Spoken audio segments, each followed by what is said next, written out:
Can see the comments here, and yeah, I think we'll. Hello, everyone. There we go. We're live now. So happy to be here. I'll introduce our guest in a minute, but before I do that, let me just welcome everyone. It's such a great pleasure to host you here for this warm-up session for the Growth Hackers Conference 2023. The Growth Hackers Conference will take place in October 17th. So we're warming up to it. It's a full day event, 100% online this year. Let me say that again, 100% online this year. Yeah, we experimented with a possible in-person event again. Well, let's just say that our numbers showed us the other way around. We should definitely, it became obvious to us that a global community wanted to have this event virtually again. And so it is. So you spoke, we listened, and yeah, this event is going online in 2023 again. We'll talk more about numbers and decision making from our guests today. Let me walk you through this panel. We will talk about from insights to learnings. How can growth teams move up the data maturity ladder? Who doesn't want to do that, right? We all want to use our data even better. It's such a struggle for many growth teams, the ones that are installing their first growth programs, the ones that are already a little bit more mature, but they want to go further. Data usually gets in the way if you're not prepared for that. So here we are with Josh and Ben. I'll introduce them in a minute so we can prepare better for these steps. This panel is brought to you by Growth Software. Growth Software is an adaptable work management platform that collects data and measures the results of any initiative, creating a learning center for all of your activities. So it goes even beyond growth. Growth Software is trusted by hundreds of growth teams all over the globe. And you can go to growth.software to learn more. So let's introduce our panelists today. I'm here with Josh Zaldana. Josh is a seasoned growth marketer with over 7 years of experience specializing in CRO, so conversion rate optimization. He has a keen understanding of web optimization and generating data insights. Josh has been in companies like Evernote, Dropbox, LinkedIn, and right now he's working with Meta. He's going to talk to us a little bit more on that. And I'm here also with Ben Skraika. Hey, Ben. Ben is a data science manager at eBay. Ben is an experimentation expert and thought leader in data science. And he has an AB Physics at Princeton, a master's and PhD in economics from UCL, and he brings a unique interdisciplinary approach to growth hacking experimentation. And Ben has worked in giant companies like Amazon and now eBay, and has helped numerous stakeholders achieve their growth objectives by leveraging experimentation, machine learning, statistical analysis. So yeah, welcome, Josh and Ben. It's such a pleasure to have both of you here with us. Excited to be here. Go ahead.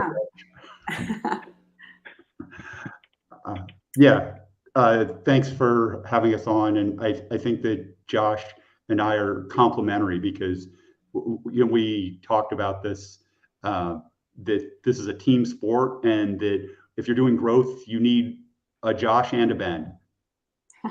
That's amazing. That's true. So let's do some introductions. I know that I already talked a little bit on your past experiences, but I want to know more about you, Ben, and you, Josh. Can you tell us a little bit more about your background and maybe something that we cannot learn from you from your LinkedIn page, something that you only tell your friends about you? How about that? Hey, Josh, you can start.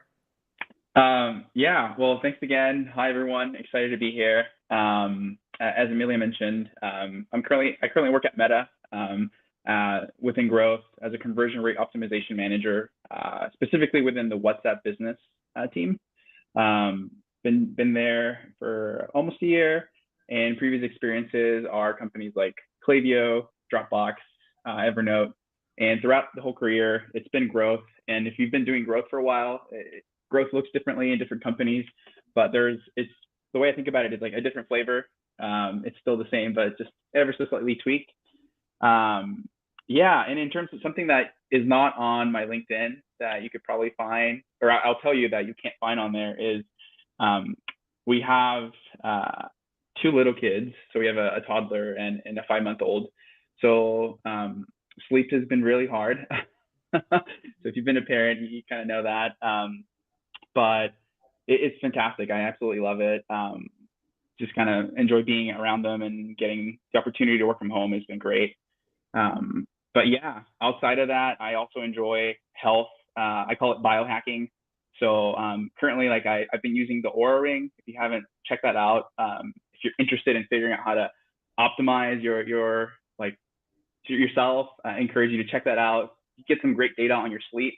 I will confess that once we had kids, my sleep score tanked, and so I've been working to get it up again. But yeah, so outside of growth experimentation, I also enjoy talking about biohacking. So feel free to message me on LinkedIn. I always enjoy talking about anything health related.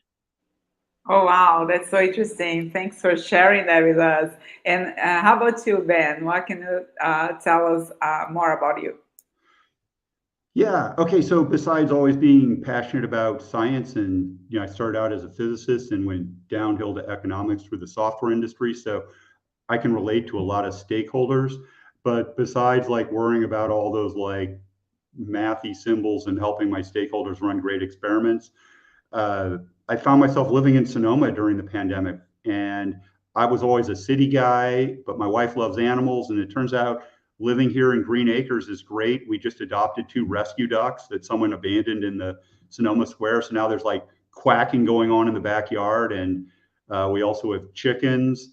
So that's been a bit of an adjustment since the kids are out of the house, and we also have 2 dogs and 2 cats, so it's pretty exciting around here all the time. And as a city guy, I also have this like artistic creative side, and I've been deep into street photography, but when we moved to the countryside, there's not a lot of street photography happening. So I pivoted into documentary, and I've been doing a lot of documentary photography about a local winemaker, which has been really fun because I've seen like behind the scenes, like how wine is made, and learned to look out for CO2 and forklifts because they will kill you in the blink of an eye.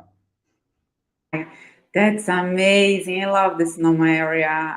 It's always our getaway when we're in San Francisco for the weekend. We go there with the family too. It's amazing.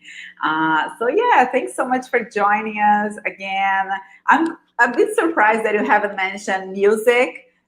From my knowledge, many growth hackers, many growth professionals have some knowledge into music. They know how to play an instrument at least. So if you're listening to us and you know how to play an instrument, please share there on the comments.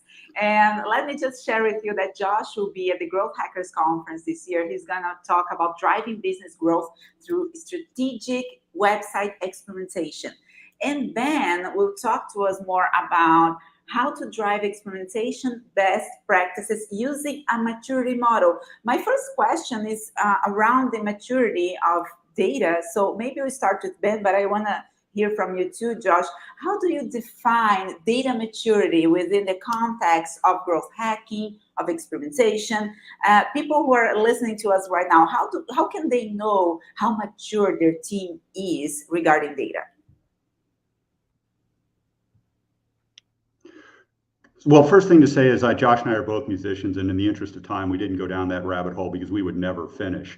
And like when we were thinking about this talk, we're like, oh, it's just going to be like trading force. So if you've ever played in a jazz band, you know what that's about. So let's start trading force. So, I think that, as an economist, we're a fan of like backwards induction, which is start at the end and work our way backwards. And so your data maturity needs to be based on the questions you need to answer, and it's based on the maturity of your organization and where you are. So if you're a startup, it's very different than if you're a large organization like Meta or eBay. And so particularly if you're a startup, right, you don't want to overinvest in anything, right? You don't even know what's going to stick. So you need to invest the right amount in your data to make good decisions. And so if you're making good decisions from your data and you have the data you need to make those decisions, you're probably mature. And you may also want to look ahead down the road to make sure that you haven't done this in a way where you're incurring a lot of technical debt, and that if you are a startup entering hypergrowth, you're then going to have to keep rebuilding platforms because you're not smart about planning for the future. That makes sense. What do you think, Josh? What is your approach regarding data maturity? You circle around a little bit, you work in different companies. Is it one of the first things you have to make sure things are in place regarding data before you start doing your magic? Oh my God. Yeah, I think as the years have gone by, that's been one of the things that it's like, I think there's a saying, right? Like, think before you leap. I remember when I first got into growth marketing, very excited, very eager, just quickly jump into like ideation, let's run an experiment, and would either hit a wall with data, we didn't have data, or it was incomplete. So I would say like the other angle or the other way that I think about data maturity, aside from like what Ben mentioned, which I agree with, is like if you think about it in levels, like a very early stage would be you have raw data and no frameworks. So you're either at the stage where you are literally pulling data yourself ad hoc or manually, and you're importing it to an Excel sheet, and you're doing pivot tables to like figure out what you have and where there are opportunities. And I would say like for early startups, I've been part of some that's how it's functioned, and it works for the time being, but it's not scalable. And as you progress through the data maturity ladder, then you move on to automated tables, right? Where you have nightly updates and it's consistently updating and running without having someone do it manually, right? And the benefit of doing that is that then you have less dependency on like if someone's out sick, your data set is not complete or something like that, right? But even then, like taking it a step further is like the third level that I would think about data maturity would be having your data in different cuts and dimensions, so that for any growth team, they have the ability to easily look at dashboards or pipelines to figure out where there are opportunities. So if you start from the very beginning and kind of go to stage 3 here, you start to really see how that empowers teams to have velocity. Because if you're at that level 1 where you're having to write SQL and do manual pulls, the velocity will probably be really slow. And that's okay for certain times, I would say. But I think the idea for any company or any growth team is that you should be going back to, I think, Ben's sport analogy. You want to keep the ball moving forward. You don't want to just keep it where it's at. So yeah, that's how I kind of think about data maturity. And at any company that I've been at, or if I'm doing any advisory work, always kind of think about that first. It's like, what's the data maturity look like? Because that will either limit or enable certain things. That makes a lot of sense. And touching on that, on those aspects that may hinder growth teams from progressing up the data maturity ladder, I would like to hear from Ben. Ben, what are the main factors that may set this data strategy, not for success, or that may become a problem, or maybe factors that will influence negatively in the climbing of the data ladder? Yeah, this is a great question. And I'm going to talk more about this in my talk at Growth Hackers. So thanks for that opportunity to push my talk. But there really are 3 components to success, I think, with these science platforms and experimentation. There's culture, there's infrastructure, and there's methodology. And so you can bring in like the greatest PhDs in the world, Nobel Prize winners. You can build cutting edge methodology. You can have the best infrastructure with no latency. And if you have a bad culture, you're going to get the same bad results, even if you've got perfect infrastructure and perfect methodology. And so I often start by saying to people, hey, here's a hypothetical, thought experiment in the spirit of Einstein, right? If you had perfect infrastructure and methodology, but your current culture, would you make better decisions? And the answer is probably no.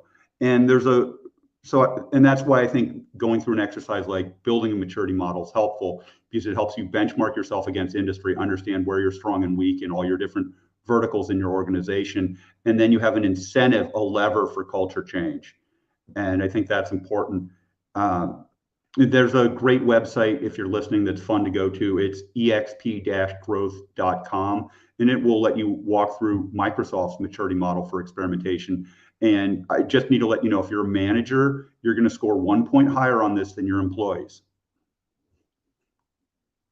Did I answer your question? Yeah, thanks so much. Definitely. And Josh, what is your what are the different realities that you found before, and the different types of blocks that you may have found, and how did you move through them? Yeah. So the question is, like, how did I move through specific roadblocks or anything like that as it pertains to data maturity? Is that right, Amelia? Yes. Thank you. Yeah. I think in terms of like roadblocks and how to overcome them, I'm a big proponent of just relationships and talking with people. I would say, like, if you're in a situation where you find yourself not having access to some data, or maybe the data that you have isn't right, if you're skilled enough to do your own analysis, I mean, I think it's important to have these conversations with your teams, and not just also point them out, but to have the willingness to contribute some ideas. I think to what Ben was mentioning about culture, going back to sports again, like, you can have a really talented team, but if the culture is terrible and there's no trust in the team, like, the likelihood that you'll probably win a championship is probably low, especially when you're competing against like some top tier teams or other companies or teams out there. So I would say that that's been something that I've learned throughout my career, honestly. And at the end of the day, like, you're still working with people, and it's so important to have those honest conversations about process improvement and culture. Talking about these conversations and best practices, what are the practices that teams could implement, or at least keep in mind when they are leveraging data to get insights of which experience they should prioritize? We have a question from the audience that goes a little bit deeper on that. I'll plug that in a minute. But first, overall, how to approach this with your team, how to help the team leverage data to get to these insights that will move to successful experiments.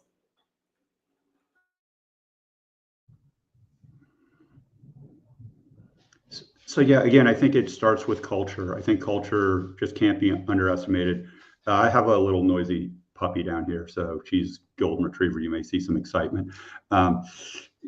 She's just burst into my office. So culture is super important for all of this, and you have to build a culture of data-driven decision-making, because there's so many ways that you can go wrong. They're what Microsoft calls the hippo, which are the highest paid person's opinion, who can come and exert incredible influence and destruction. We also know now from many decades of running A/B tests in industry that maybe 1 out of 10 ideas are going to be winners. And so we have to be humble. And if you're unwilling to let go of the fact that this idea that you think is brilliant doesn't work, you're going to end up making bad decisions, and you're going to make your website worse, because we really have to trust the data, and the things that are winners are often surprising. Another piece of this is, as an economist, I model products as I think of the characteristic space they live in. People don't, buy the iPhone because it's an iPhone. They buy it because it has nice design, it's easy to use, and a bunch of other things. It's the characteristics and the services they provide that matter.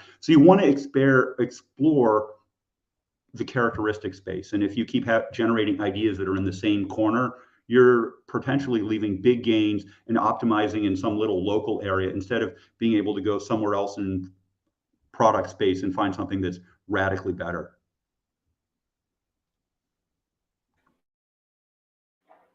Definitely makes sense. And one big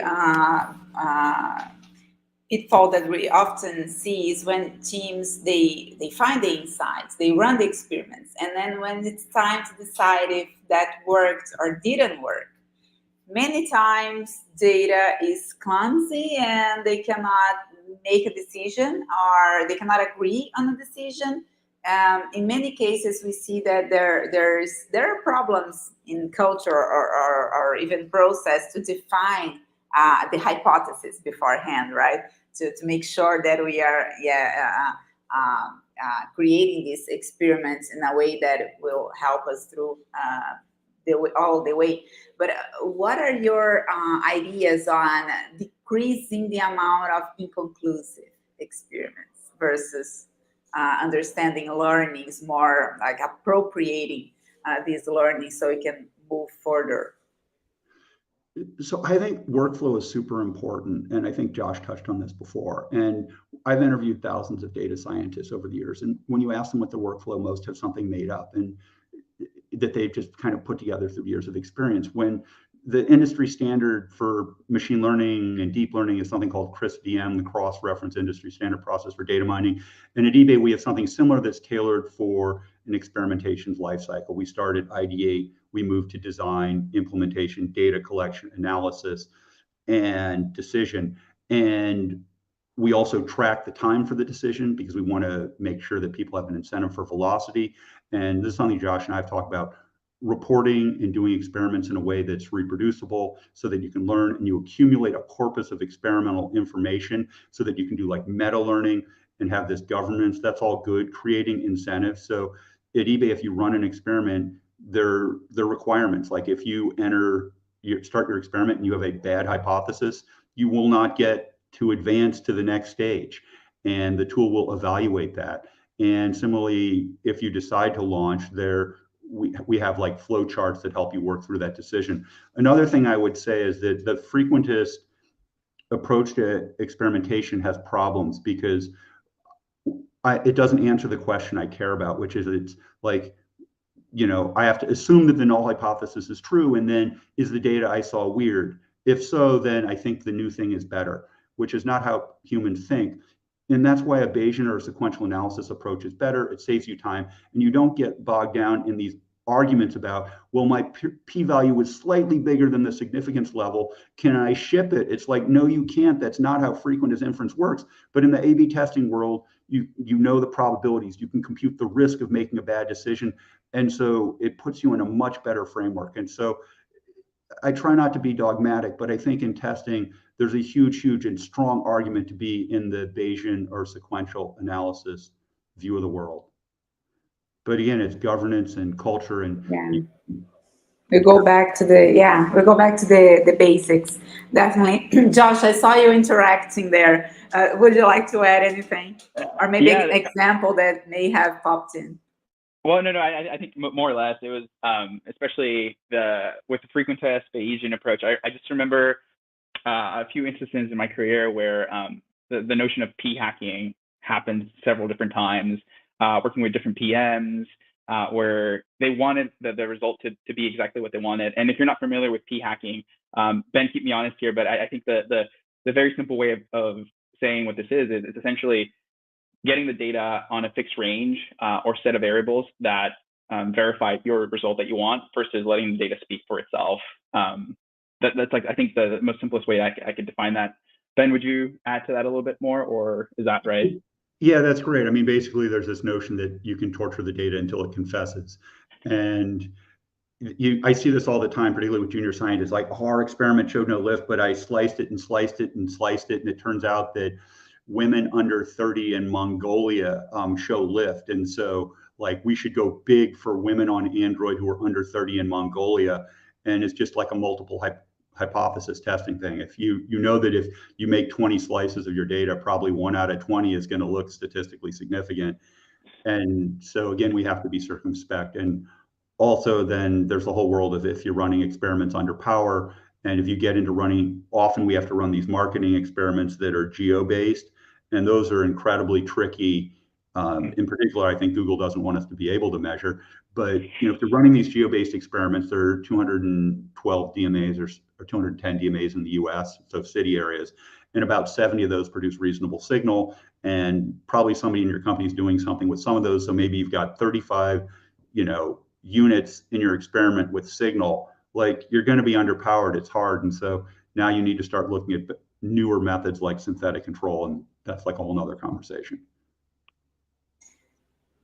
That's really interesting. We're having some requests for examples.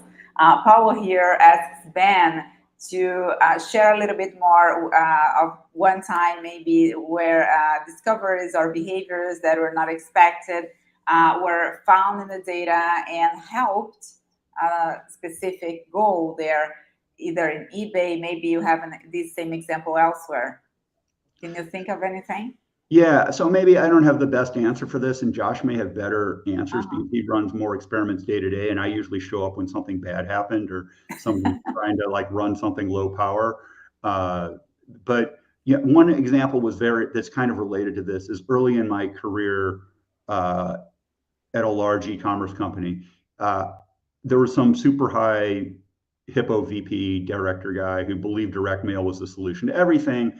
And the people before me, when they had run direct mail campaigns, measured 10% lift. And these are very, expensive to run. They cost millions of dollars. You print things on paper and you put postage on them and you ship them to people's houses. And no one remembers anything that they received in direct mail except for the Bed Bath and Beyond flyers when they were around in the US. But so when I measured things in a rigorous way, I found that there was no lift from direct mail.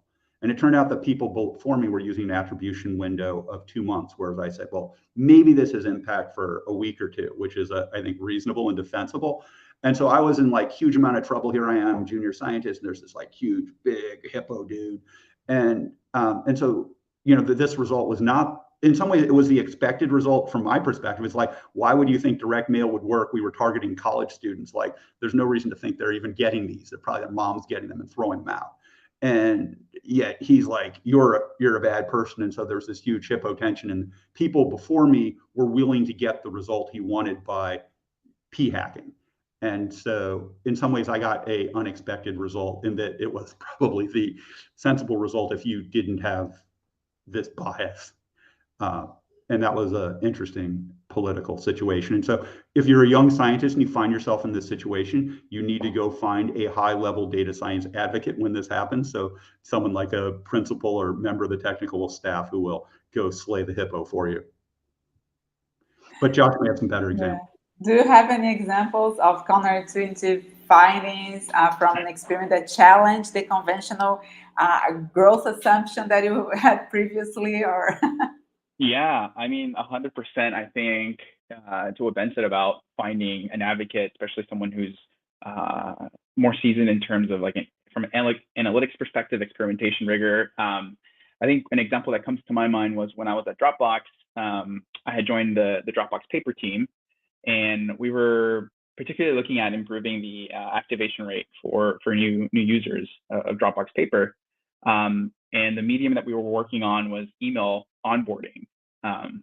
So one of the big tests that we had done was we revamped the whole experience and localized it, because it was only in English to begin with, and then we started opening up to other languages. But when the results came in, they weren't what we thought. Even we were underwhelmed with what we saw. It didn't line up to what we had done in our opportunity sizing prior to the experiment.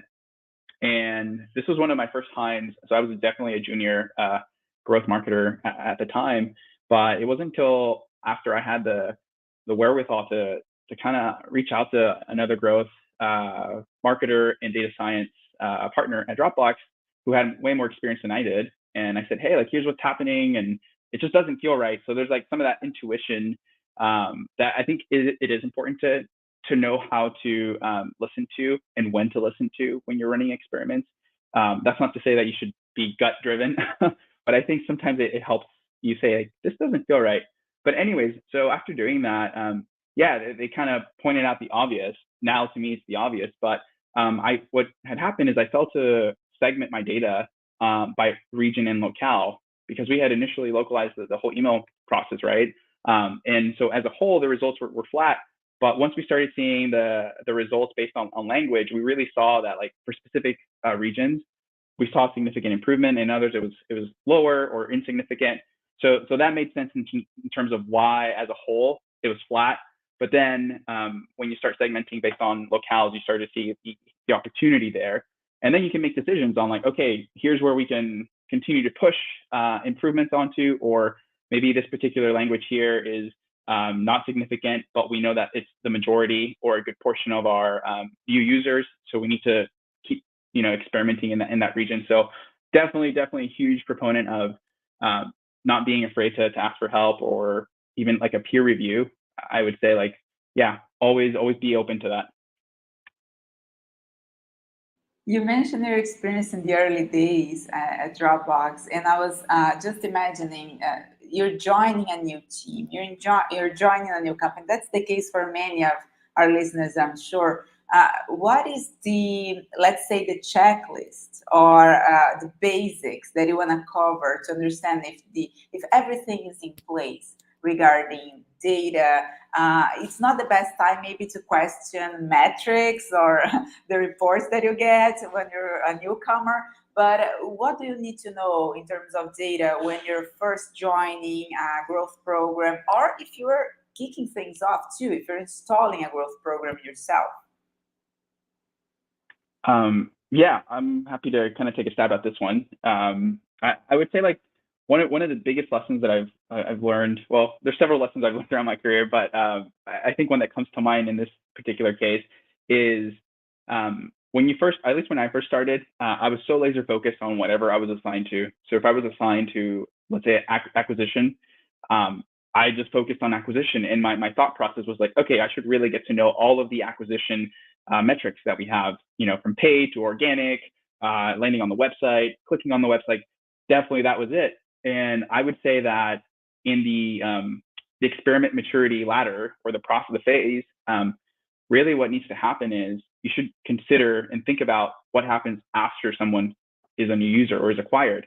What's the activation journey like? What's the process?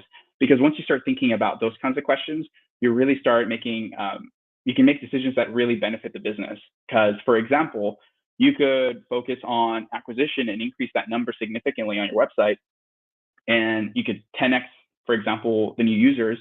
But if they're not activating and using your product, that's really not a benefit for the business. You're just inflating the number at the top. So I would say if you're new at a company or you're new to growth marketing and experimentation, I would say get to know like all the different players on the field and know your metrics. Yeah, and vet the quality. It's always good to ask questions of like, how often is this data updated? Where is it coming from? Is it pulling from the source table? Oftentimes, especially at large companies, you might have tables that are a conglomeration of 2 to 3 different tables. So you want to make sure that you understand the data quality and where it's coming from.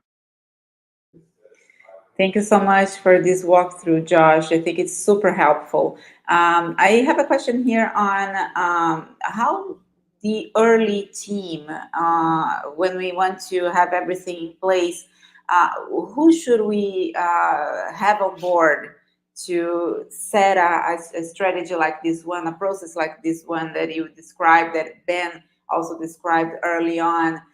We want to make sure that the growth team is mature, and we will collaborate with other teams.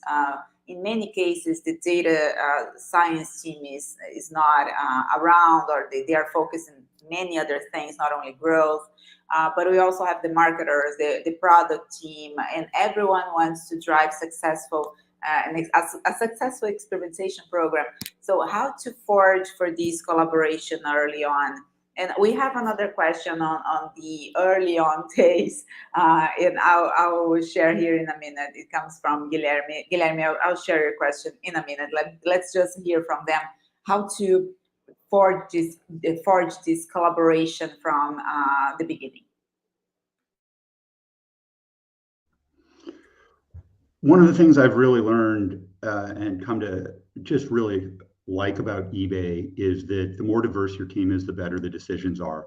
So if your team is all white dudes, you're probably going to make white dude decisions, and you're going to miss important things. And like one of the great examples was when I got my first iPhone, I was living in Chicago. Chicago has winter. I go outside to make a phone call, and the phone doesn't work because it's too cold. And I go to the Apple store and I say, like, my phone doesn't work. And they're like, well, read the fine print. It doesn't work below freezing. I'm like, seriously? Like, how was this product shipped? It was kind of mind boggling. There was no one like from Sunnyvale or Cupertino, wherever, that thought about winter. For many of us, it was a fact of life. And so I think it's really good to have a diverse team. And particularly if you're in the early days of a company, you probably have a lot of startup guys, and also you're going to have you're also going to have more generalists than specialists.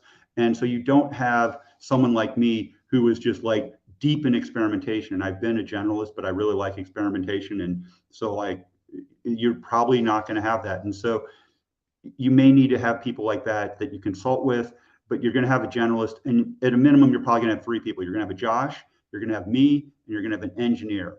And you may not even have an easy way to run experiments. It may be like some engineer manually flipping stuff on and off, and you don't even have an experimentation platform. And then you're in the build versus buy realm. And I have a bias, there probably are arguments for, buying it, but I think it's probably something you want to build, because it's in many cases, because it's a core part of your business process. You don't want to worry about the InfoSec issues. You don't want to worry about latency, and the amount of time you spend integrating an external A/B testing platform with your system. You might as well have built it.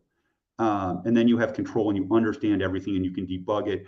And everyone's going to do experimentation a little bit differently based on what their business is. But yeah, so I think at a minimum, you need to have a science type person, an engineer type person, and a marketing type person. But again, ideas come from anywhere. You have to be able to let anyone generate ideas you test. That's the dream. Yeah, that's the dream, Ben. Definitely. And Josh, putting a little bit more of sauce into that question, Michael here asks us on metrics ownership. So he says that in a small org, a small team, you have someone looking after the North Star metric, a few supporting KPIs. But then he mentions, and it's true, in a large organization, it's more complex. In your expertise, how can growth metrics ownership be distributed across departments and teams? Should this be centralized? How do you manage?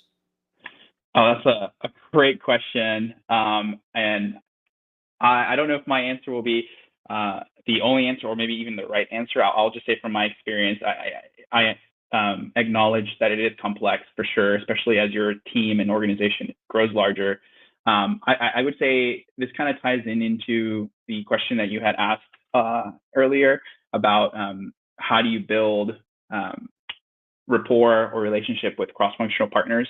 Like, especially when you're talking about growth metrics and ownership, it's, in my experience, been super, super important to make sure that, like, for example, if I'm working on the marketing team and there is a crossover with activation with product, for example, that I come to the table like in a very also humble, not like way where it's like, hey, I'm doing this right, and we need to do it my way and this way, and we should only focus on this.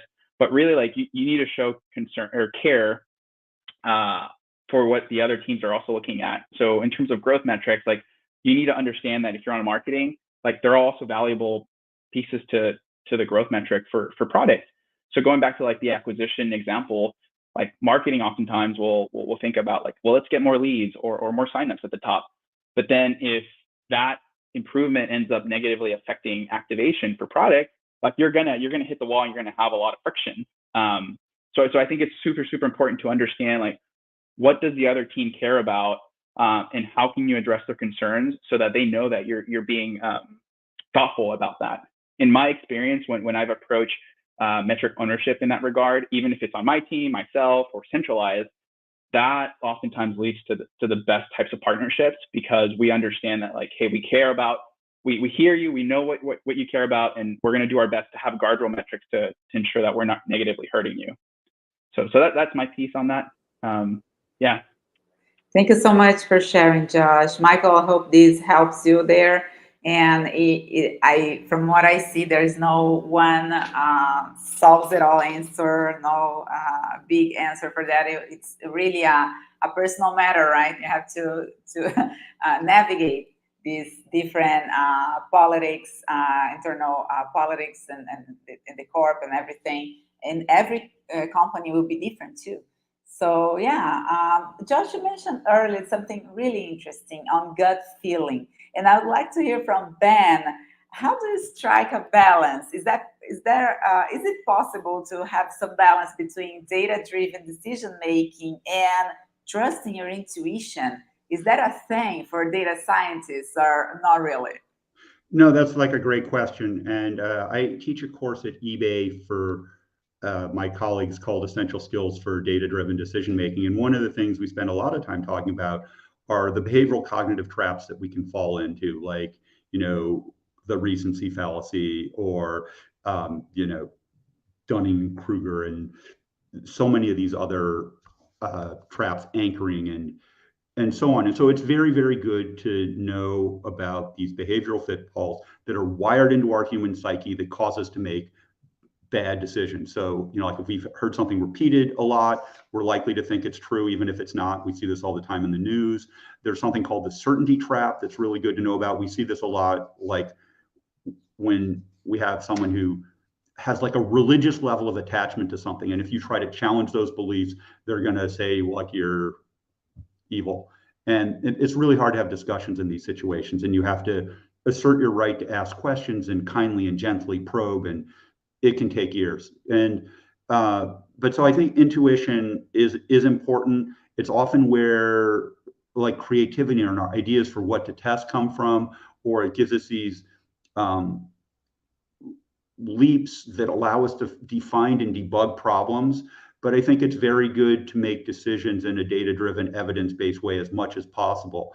And sometimes you can't do that. Like I've had cases where someone said to me, hey, I need a forecast for what's going to happen 3 years from today, and you've got 3 months of data. And there's no way I can compute that.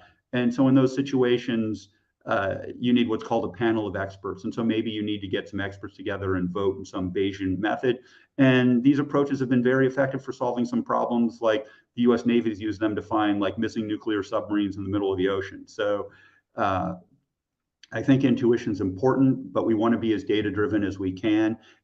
And sometimes you can't run an experiment. It's too expensive. It's unethical. You can't get the data. And so you still have to make a decision. Maybe there's observational data you can use. Maybe you can run a survey. And so there's a variety of methods. You've probably all seen the hierarchy of evidence where the randomized controlled trial is at the top. Not everyone accepts that, because it's only really valid if you run good randomized controlled trials. And if you're doing p-hacking, maybe a good observational study is going to be better. So that's kind of a peripatetic answer to a question. But I think you can't just say, hey, my spider sense says ship it.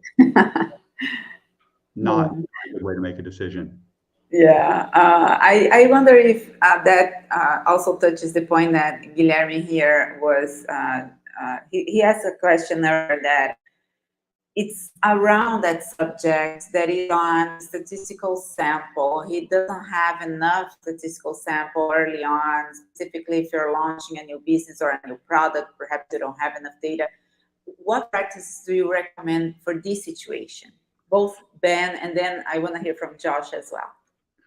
So first of all, you may be able to do something reasonable in a Bayesian format, because it's going to give you the probability that one variant is better than the other, and what's the risk of making a wrong decision. So you may have enough sample that that's good enough. The other thing is that there's an area of active research, and there's someone named Alberto Abadi, an economist, really, really sharp guy, and he created a method called synthetic control. And they've now extended this to the design of experiments. And so the idea is to basically, if you have a limited number of units, you choose your treatment and control group so that they look the same, so that they have balance, the same distribution, and you can construct this and kind of create the best possible counterfactual so that you can measure something. You may know that the fundamental problem of causal inference is that we can only observe users in either the treated or the untreated state. We can't observe both. If we could observe them in both, it would be great. We'd take the difference in performance. We'd call that lift. Life would be easy. You wouldn't need me. And so the whole question is, how do I construct this counterfactual? And the synthetic control gives you a good way to do this when you have a limited amount of data.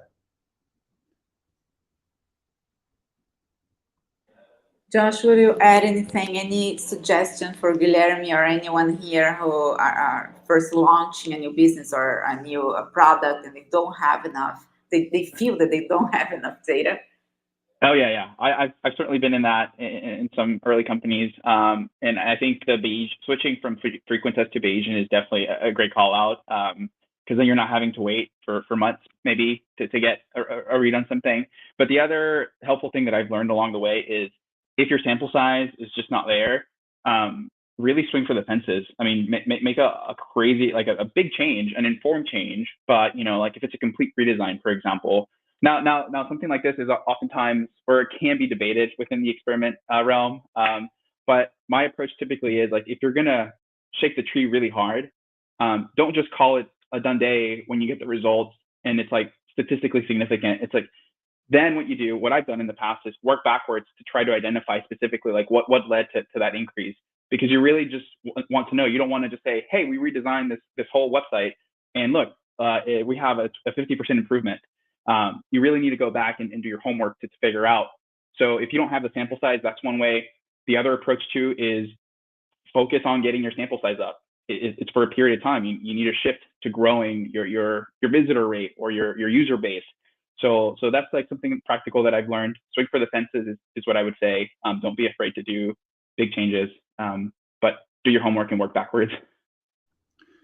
Yeah, and you may also be able to get some qualitative data, like you can do focus groups, surveys, and conjoint analysis, and use some data to make the most sensible decision you can. And also understand that if you are making decisions in low power and you happen to get something that's statistically significant, it's likely to have too large of a magnitude and or sign. There's a famous Carlin and Gelman paper on this type M and type S errors that experimenters should be mindful of. Interesting. Thanks so much for sharing, Ben. I cannot go through without asking you this because it's in everyone's mind. What does the future of data-driven growth and experimentation look like for the two of you with AI and everything happening right now? How can companies and we as growth professionals prepare for it? What do you think, Ben? Okay, well, we should let Josh talk to you because I probably talk too much. It's a common problem. But oh, you're so kind. The first thing, I'm super excited because I'm sure someday soon I'll never have to write SQL again. I'm just going to be able to say, hey, LLM, pull me this data and make me a plot. That's going to be really nice. So I think also it's going to make it easier to run experiments. And that's something we're working really hard on. My goal is to be able to run I call a statistics-free experiment. So a product manager, like maybe straight out of it, having an MBA, should be able to come and run an experiment and make a decision and never have to talk to me. They should be able to like stand it up. Maybe the engineering team's going to have to like wire some stuff up into the, product somewhere, but like the tool will help them make the decision and all of the wisdom. I'll be out of a job basically in many ways, except for when things go. Do you think so, Josh? Do you think you won't need any more bands in your life, like any more data science? I think that's hard, right? That doesn't look like the ideal future.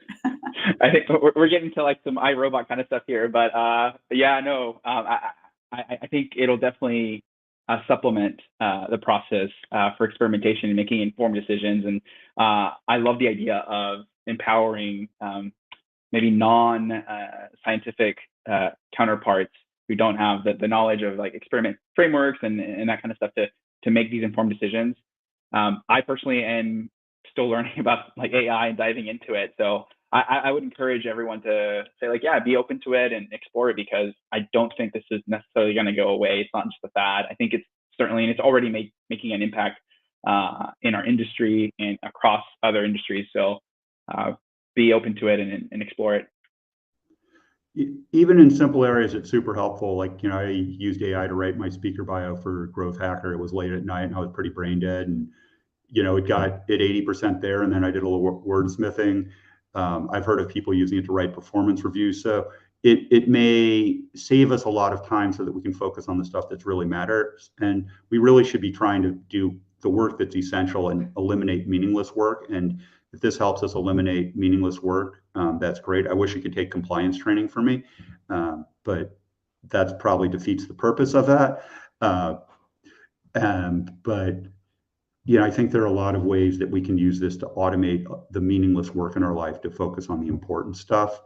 And it's exciting. It's also, you shouldn't trust it yet. It's amazing how spectacularly confident it can be and wrong at the same time. And so you really have to take the results from these models with a grain of salt. So beware, definitely if you're building and deploying these models, you want to involve your legal team and the ethics people, and you should not be deploying these models without thinking through ethics. And also the fact that they're going to be biased towards certain groups and based on just the data that's out there. Thank you so much. Yeah, I think that we still will see a lot on that, and pretty soon too. Things are evolving so fast, and people are asking here a lot on tools that you use to help help you out on a daily basis right now. So there are questions on growth funnel tools or softwares, as well as for data modeling and analytics. Maybe Josh, can you share a little bit of the CRO tools that you like, and then Ben can share more on the data modeling, analytics, and tracking, if possible. Or I know that Ben just told us that it's best to build than to buy. But if you are to build, what to look for as well. But Josh, can you please begin? Yeah, and I'm trying to think about tools because fortunately and unfortunately, at the companies that I've been part of, they all have internal tools. So these aren't tools that you can go out and buy or subscribe to. So I'm trying to remember, like back in the early days, what kind of software we used. There's one particular one, and I'm blanking on the name. I'll post it on the LinkedIn group or the post later. I'll have to do some search, but it used, if you're using Google Sheets or Excel, for example, there's a plugin, and I forget the company, but it automatically does the ETL for you, and you can set parameters so that it sets the data a certain way that you need it. And it essentially kind of serves as a data science team in a way. You still have to write the SQL yourself. It's not, I'm sure there's probably some AI tool out there that does that for you, but the one that I'm thinking of, it just really simplified the process of getting the data into a sheet and then pivot tables so that I could just quickly look at the data. But yeah, I'm sorry, I'm blanking out on tools just because it's all internal. So. But thank you anyway. Thank you anyway for making the effort and sharing that one on spreadsheets. You can share on the LinkedIn post. That would be helpful. How about you, Ben? Is there any go-to tool for beginners, perhaps, that you would recommend? Yeah, I love VI. I mean, I couldn't get through the day without using VI, but I'm an old guy and probably no one else likes this editor anymore. But yeah, having a good text editor is super important. But no, seriously, in all seriousness, there may be cases where it makes sense for you to buy an A/B testing platform. And a former student of mine is one of the founders of StatSig, a startup that they came out of Meta, and it's a feature flag testing tool. Definitely check them out. I recently saw a really compelling demo from a company called Get APPO. They have also an excellent state-of-the-art A/B testing platform that should be able to plug onto most sophisticated data warehouses like Snowflake.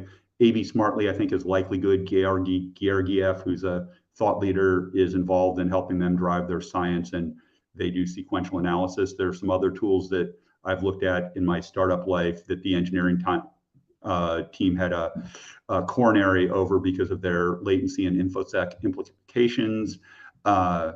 So, you want, if you're going to buy one of these tools, buy it from someone who's cleverer than you. That's another important thing. Always try to hire and work with people who are smarter than you. So I think we also use internal tools. The other thing that's important is workflow and building culture. If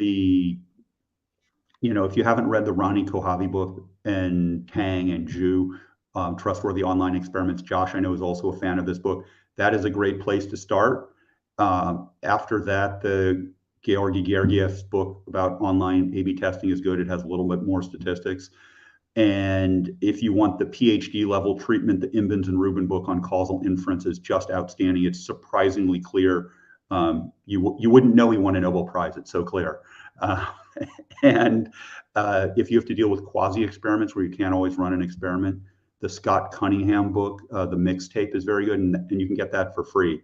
His workshops are also really worth attending if you're in these world where you're running quasi-experiments or observational data and you want to make a causal statement.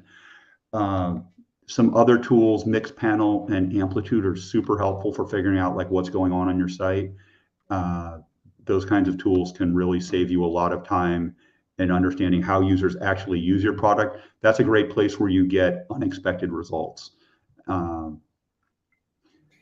Definitely, yeah. User behavior and user actions are always, yeah, the best source. Thank you so much for sharing that. We are close to wrapping up, but before we do that, I want to hear from you. What are you looking forward to regarding the Growth Hackers Conference? What can we look forward to as well from your talks there? Maybe Josh, can you give us a little bit of spoilers? You don't have to touch on all of the subjects, but maybe a few spoilers on your talk for October 17th. Yeah, I'm really looking forward to also just kind of, especially since it's online now, being able to go back and watch the talks myself. I was a little bummed that in person I'd miss out and have to go back and watch the recordings later, but now it's all on demand, which would be great.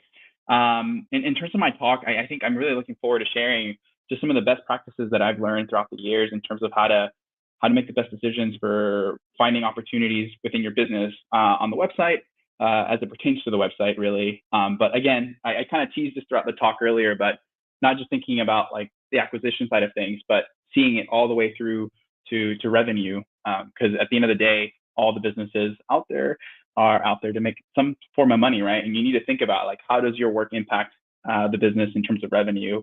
For some aspects of the metrics, it's a lot easier to make that connection, but others it's a lot harder. Sometimes for marketing, that's actually a tougher thing. And then once you start to get into proving that out with some statistics, it's a little bit more challenging. But yeah, I'll tease that out a little bit and share some of those insights that I've learned throughout the years. I cannot wait. How about you, Ben? I think for me, one of the most important things about conferences is I just love meeting everyone, and I learn so much. You know, if it's a good conference, you come away stimulated with new ideas, and feel like you're a little bit more in touch with the cutting edge and what other people are doing and the challenges. So I'm hoping that we can have a similar ferment online, even if I can't meet you in person. And so yeah, I really like that part of the conference. In terms of my talk, I'm going to talk about how you can build a maturity model to drive cultural change in your organization so that you can do better experimentations based on all that process stuff that Josh and I talked about, and probably a little bit about the infrastructure methodology part, but really focusing on the culture part of the culture infrastructure methodology tripod for successful experimentation. Again, I cannot wait. It's so exciting to look forward to these talks and so many others. Go to growthhackersconference.com, register now for free, and check it out. Everything that we already have there. The full agenda is almost there. We are wrapping up everything. We're making everything super ready to share with you. We have amazing keynotes this year, of course. The talk by Sean Ellis as well. He's going to talk about the future of growth hacking, and we all want to hear more about that. And again, this panel was brought to you by Growth Software, an adaptable work management platform that collects data and measures the results of any initiative, creating a learning center for all of your activities. Growth Software is trusted by hundreds of growth teams all over the globe, and you can go to growth.software to learn more. And we all wait for you October 17th at the Growth Hackers Conference. Thank you so much, Josh and Ben. You were so kind sharing your knowledge with us today, so thank you. Yeah, thank you for having us. Yeah, thanks for the chance to speak, and I look forward to connecting with everyone at the conference. Looking forward to it. Bye-bye, everyone. See everyone at the conference. Ciao. Bye. Ciao. All right, thank you.